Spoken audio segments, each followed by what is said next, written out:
আসসালামু আলাইকুম। ওয়ালাইকুম আসসালাম ভাই ওয়া রাহমাতুল্লাহি কেমন ওয়া আছেন? বারাকাতুহু। ভালো আছি ভাই, ভালো আছেন? আলহামদুলিল্লাহ ভাইজান ভালো আছি। একটু জানতে চাইবো আমরা অনেকেই নতুন উদ্যোক্তা আছি কৃষক। জি, পেঁয়াজ কিন্তু আবাদ সম্বন্ধে কিছুই জানি না।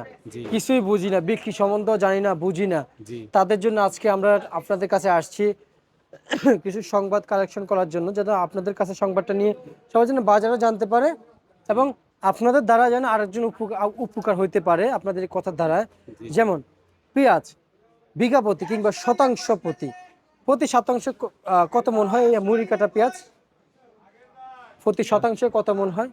১ শতাংশে ১ শতাংশে ৩ মণ ৪ মণ হয় আচ্ছা মাথায়। 33 আচ্ছা ১ শতাংশে ২ মণ ২ মণ ২.৫ মণ হয়। আড়াই মন হয়। আচ্ছা 2 মন 2.5 মন যদি 1 শতাংশে হয় তাহলে 33 শতাংশে 1 বিঘা। ১ বিঘা। ধরেন 2 মন করি ২ মণ করি। 66 মন। সিস্টেম। আচ্ছা এই জন্য কেউ বলে 70 মন। না ওটা তো সব জায়গায় হয় না ভাই।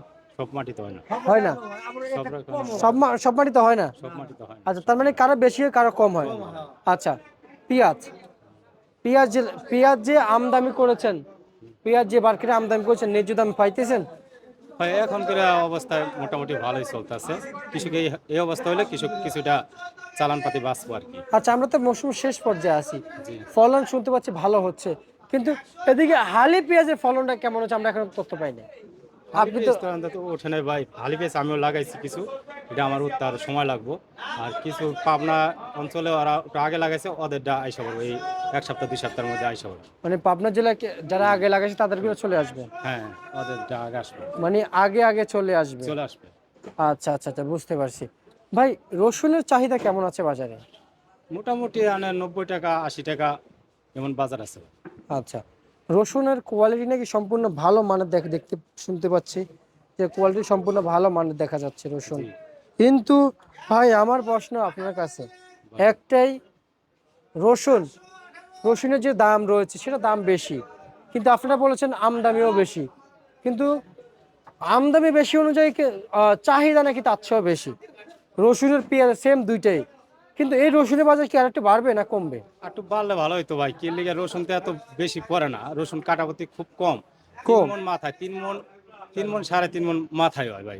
এটা আবারও ফলনটা কম তো। আরেকটু বাড়লে ভালো হয়। ৳১০০ বাজার, ৳১০০ ৳১১০ বাজার থাকলে ভালো হয়। আচ্ছা মানে শতাংশ হিসাবে রসুনের হ্যাঁ, মানে এটা কম হয়, ফলনে কম হয়। রসুন ফলনে কম হয়। ফলনে কম হয়। পিঁয়াজটা যেমন একটু ফলনে বেশি হয় আর রসুনটা কম হয়। আমরা কিছু আনম্যাচিউরড রসুন দেখতে পাইছি, জি। একেবারে ছোট ছোট। হুম। এই সমস্ত রসুনগুলো উঠানো ঠিক হয়েছে কিনা? না এটা ঠিক হয় না। এটা ওই উনি আপনি যদি দেখতে চান আমি শ্যামবাজার আপনাকে হ্যাঁ, ঘুরে হ্যাঁ, আছে, দেখাবো। আছে। আসলে এইরকম যারা কৃষকরা এইরকম ভাবে করতেছে, যদি ম্যাচিউর করে তুলে তাহলে নিজেদের জন্য ভালো হয়। তখন আমরা যদি যোগান দিতে পারি নিজ দেশের পণ্য দিয়ে, জি, অবশ্যই আমরা পরবর্তীতে অন্যান্য দেশের পণ্য আমরা ভয়কট করতে পারবো। ব্যবহার করতে হবে। এখন নিজ দেশের পণ্য দিয়ে যদি যোগান না দিতে পারি দেশকে, তাহলে আমাদের তো বাইরের দেশে পণ্য লাগবেই, অবশ্যই লাগবে। তাই না? হুম। কিন্তু আমাদের যে কৃষকরা এখন একটা ক্ষতি করতেছে, একেবারে এগুলো কোনো একবার ডেগা একদম বাতি হয় না হ্যাঁ, রসুন, না। সে রসুন তুলতেছে। হ্যাঁ, ছোট, ছোট খুব ছোট, যেমন ছোট। পেঁয়াজের প্রথম সিজন যেমন ছিল আর কি, ছোট ছোট পেঁয়াজ তুলে তুলে আনছে, পরে এসে আবার দাম কমাতে, পরে লাস্টে পেঁয়াজ মানে ফলন ভালো হয়েছে তখন আবার উঠানো শুরু করছে। শুরু করছি। আচ্ছা এই পেঁয়াজ বাজারে কত বিক্রি চলছে একটু জানো? আজকের বাজারে আছে আপনার ৳৫০, ৫০, ১৫০, ৫২, ৫৩ এই আচ্ছা উপরের বাজার। আর রসুনের বাজার? রসুন বাজার ৳৯০ আছে মাথায়, ৳৮০, ৳৯০, ৳৭৫, ৳৮৫। তাহলে মূল পেঁয়াজের রসুনের বাজার বলেন, উপরে নিচে বলেন। মূল নিচে নিচে বাজার আছে ভাই রসুনের ৳৮০, ৮০, আচ্ছা ৮৫ আর আচ্ছা উপরে ৳৯০ আছে। আর পেঁয়াজের পেঁয়াজের বাজার ৳৫৩ আছে। উপরে? হ্যাঁ, নিচে? ৫৩ নিচে আছে আপনার ৫০, ৪৮, আচ্ছা আচ্ছা ঠিক আছে, ৩৮, আপনাকে ৪৮ অসংখ্য আছে। অসংখ্য ধন্যবাদ।